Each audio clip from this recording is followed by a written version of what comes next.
चलता है क्या? हाँ चलता है। हाँ चलता है। ये कंडीशन में चल रहा है ये?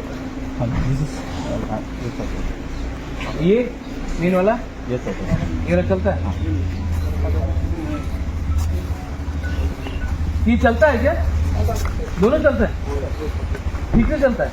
हाँ ये कंडीशन में कैसे चलेगा? पानी का टैंकी कहाँ है?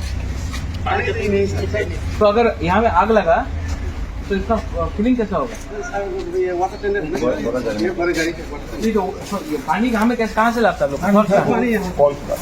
कौन? बरोबर तीन हाँ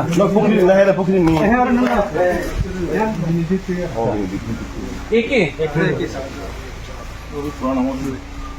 घटिया ऐसा करने से कैसा होगा?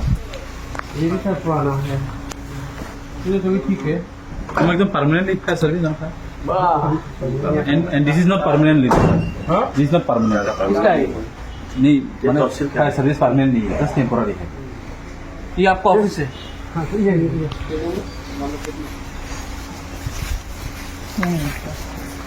ये इंचार्ज के इंचार्ज कौन है?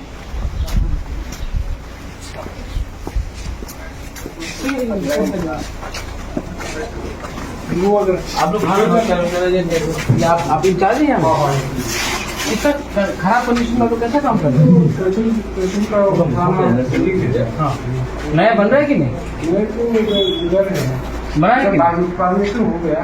हाँ नया बिल्कुल हो सकता है। अभी तक बना नहीं है? अभी शुरू नहीं हुआ। हम बात करते हैं ये किसके अंदर, कौन से डिपार्टमेंट के अंदर आता है? ये होम के अंदर आता है? किसके अंदर आता है? होम ये मुख्यमंत्री के अंदर आता है? हाँ हाँ मुख्यमंत्री के अंदर आता है ना, ठीक।